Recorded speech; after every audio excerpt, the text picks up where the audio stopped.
వాగర్ధావివ సంపృక్తౌ వాగర్ధ ప్రతిపత్తయే జగతః పితరౌ వందే పార్వతీ పరమేశ్వరౌ. అసలైన ఆరోగ్యవంతులు ఎప్పుడూ సత్యాన్ని చెప్పేవారే అని మన పూర్వీకులు అంటూ ఉంటారు. సత్యం, ధర్మం, న్యాయం ఈ మూడు వాటి స్థానాన్ని నేడు రోజు రోజుకి కోల్పోతున్నాయి. అవసరమున్నా లేకపోయినా ఉదయం లేచింది మొదలు సాయంత్రం పడుకునే వరకు ఏదో ఒక అబద్ధాన్ని చెప్పడం ప్రతి మనిషి తన నిత్య కృత్యాల్లో ఒకటిగా చేసుకుంటున్నాడు. నిజం చెప్పడం విషం కలిపిన చేదు కషాయంలా ఉంటుంది. కానీ అబద్ధం చెప్పడం పాలు, చక్కెర కలిపి తయారు చేసిన పాల కోవాలా ఉంటుంది. కషాయం తాగినప్పుడే కష్టంగా ఉంటుంది, కానీ కషాయం తాగిన తరువాత ఆరోగ్యం బాగుపడుతుంది, మనుషులు శక్తివంతులవుతారు. పాలకోవా తిన్నప్పుడైతే తీయగా బాగానే ఉంటుంది, కానీ ఆరోగ్యాన్ని చెడగొడుతుంది. అందుకే మనం అందరం కూడా ఎల్లప్పుడూ సత్యాన్ని చెప్పడానికే సాహసించాలి. ఒక అబద్ధం చెప్పాలంటే ఆ అబద్ధాన్ని నమ్మించడానికి ఇటుక మీద ఇటుక పెట్టి గోడ కట్టినట్టు 100 అబద్ధాలు చెప్పాలి. అందులో ఏ ఒక్కటి తప్పినా ఆ అబద్ధాల గోడ కూలిపోతుంది. నిజమేననుకోండి, మరి నిజాన్ని నిలబెట్టడం కోసం కదండి హరిశ్చంద్రులో రనకెట్టాలు పడ్డారు. అందుకే అతను పురాణ పురుషుడు కాగలిగాడు. అసలు హరిశ్చంద్రుడు పురాణ పురుషుడుగా చరిత్రలో ఎందుకెక్కాడు? నిజం మాట్లాడడం వల్ల, నిజము అనే మాటను నిలబెట్టుకోవడం వల్ల. ఆ రోజు కాని అతను ఆ మాట అనలేదన్నా, ఆ మాట ఇవ్వలేదని చెప్పినా తను రాజ్యభ్రష్టుడు కావలసిన అవసరం లేదు. భార్యను నడిబజారులో నిలబెట్టి అమ్ముకోవలసిన అవసరం లేదు. తను కాటి కాపరి కావలసిన అవసరము లేదు. చివరకు బిడ్డ చనిపోతే కాటి సుంకం చెల్లించలేని దీన స్థితిలో ఆ తల్లి దొంగగా చిత్రించబడవలసిన అవసరమూ లేదు. అందుకే ఏదైనా అబద్ధం చెప్పబోయే ముందు ఒక్క నిమిషం ఆగి ఆలోచించి నిజమే చెబుదాం, దీనివల్ల ఏదైనా కష్టం వస్తే భరిద్దాం అని మీరు ప్రయత్నించడం మొదలు పెడితే నిజమే చెప్తారు. నిజం చెప్పడమే ప్రారంభిస్తే, నిజం చెప్పడానికే అలవాటు పడితే ఇక మీరు చెప్పమన్నా అబద్ధం చెప్పలేరు.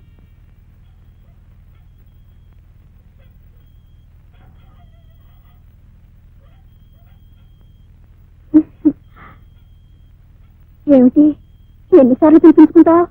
ఏదో మోదుపడి అడిగితే మగవాడు కాదు.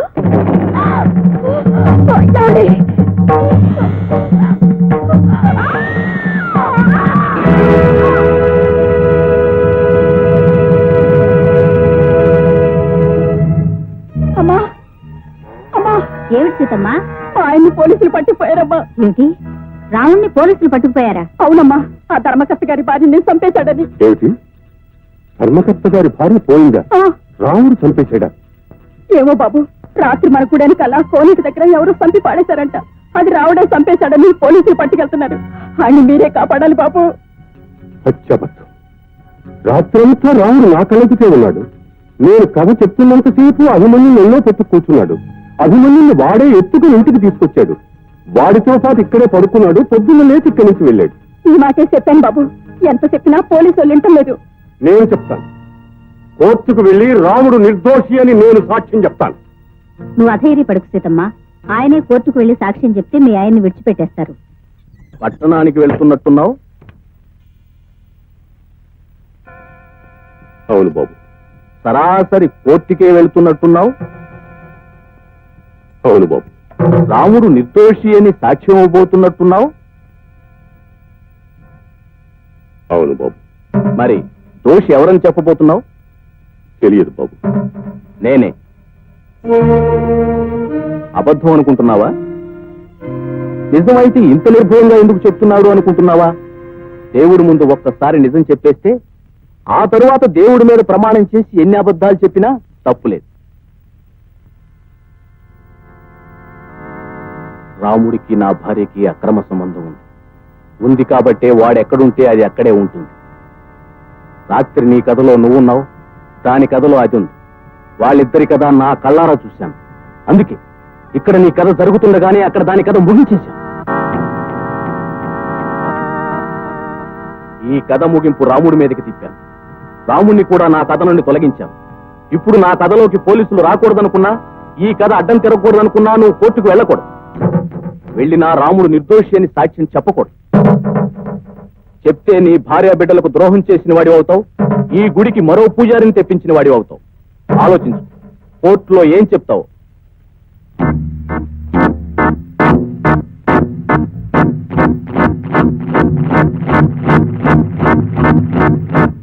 దేవుని మీద ప్రమాణం చేసి అంతా నిజమే చెప్తాను, అబద్ధం చెప్పను.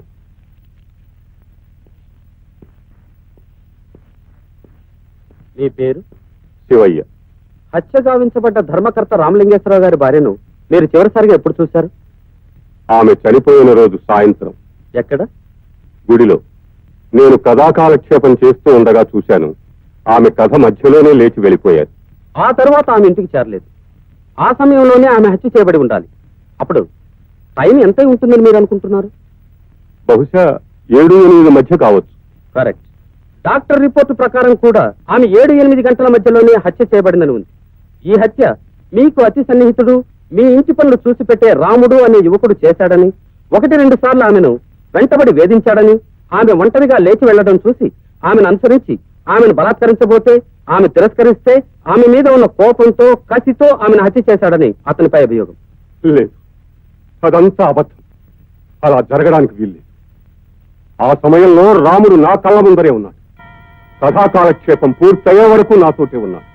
పూర్తయిన తర్వాత నా అభిని తీసుకుని నాతో పాటే మా ఇంటికి వచ్చి రాత్రి అక్కడే పడుకొని తెల్లవారి సూర్యోదయం అయిన తర్వాత లేచి వెళ్ళాడు.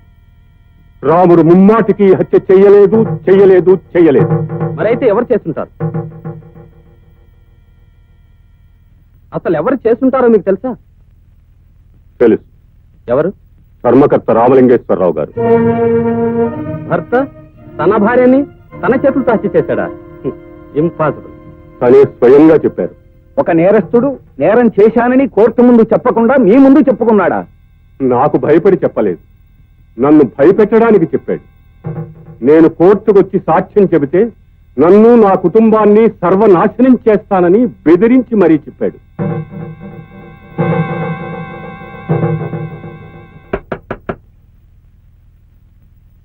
శివయ్య ఎవరు? ఏమండి, పోలీసులు వచ్చారు. ఏం బాబు? శివాలయం తాళం చెవులు ఎవరి దగ్గర ఉంటాయి? నా దగ్గరే ఉంటాయి. వేరెవరి దగ్గరైనా ఉంటాయా? లేదు బాబు. అయితే ఓసారి గుడి తలుపు తెరవండి.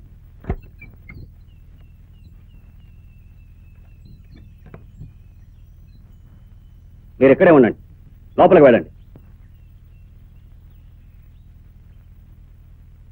ఏమిటి బాబు, ఏమిటిదంతా? దేనికోసం? సార్, ఇది దొరికింది.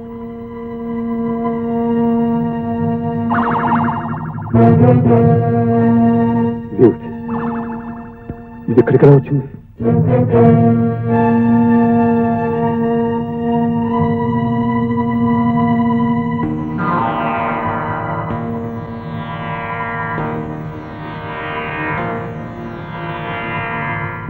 సాక్ష్యాధారాలను బట్టి ఈ హత్య రాముడే చేసినట్టు కోర్టు వారు నమ్ముతున్నారు. ఐపీసీ సెక్షన్ 302 ప్రకారం అతనికి 7 సంవత్సరాలు శిక్ష విధించడమైనది. అతనితో పాటు మరణశిక్ష విధించవలసిన హత్యా నేరంలో భాగస్థుడైన హంతకుడికి అనుకూలంగా తప్పుడు సాక్ష్యం చెప్పి అతన్ని రక్షించ ప్రయత్నం చేసినందుకు శివయ్య అనబడే ఆ ఊరి గుడి పూజారికి ఐపీసీ సెక్షన్ 201 ప్రకారం 7 ఏళ్లు శిక్షను, హత్యకు ఉపయోగించిన ఆయుధాన్ని పవిత్రమైన దేవాలయంలో దాచి పోలీసుల్ని తప్పుత్రోవ పట్టించాలని ప్రయత్నించినందుకు మరో 3 ఏళ్ల కఠిన శిక్షను కోర్టు వారు ఖాయపరచడమైనది.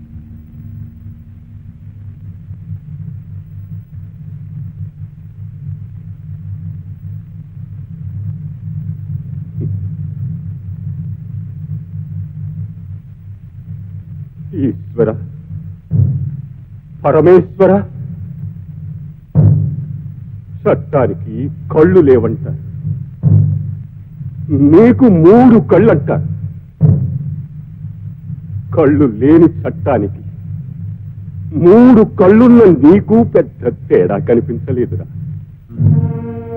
నువ్వున్నావని, నీ ఉనికి నిజమని నమ్మి అడుగడుగునా గుళ్ళో అడుగు పెట్టే ప్రతి వాడికి నిజమే చెప్పాలి అని ఉపన్యాసాలు ఇచ్చనే.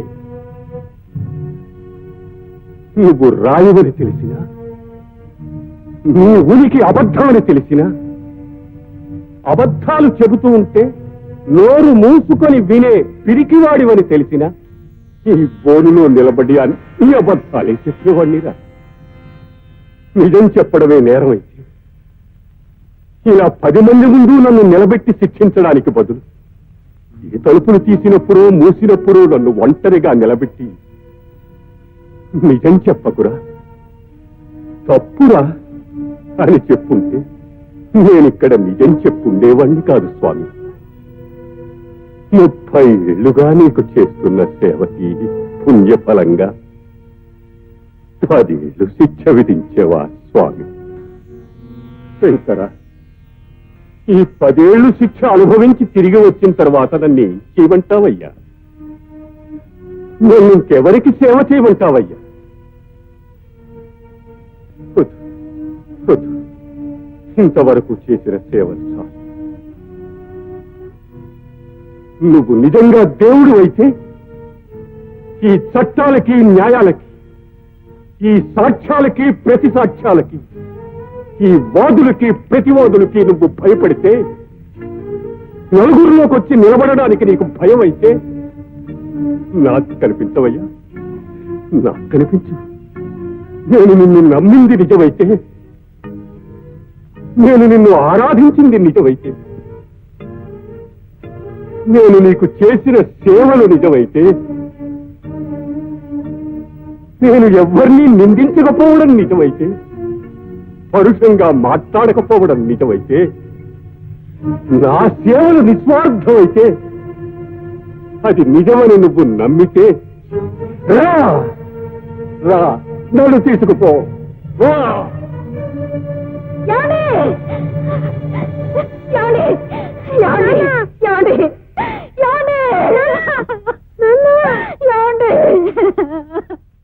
దేవుని మీద ప్రమాణం చేసి, దేవుని మీద ప్రమాణం చేసి అంతా నిజమే చెప్తాను, అంతా నిజమే చెప్తాను, అబద్ధం చెప్పను.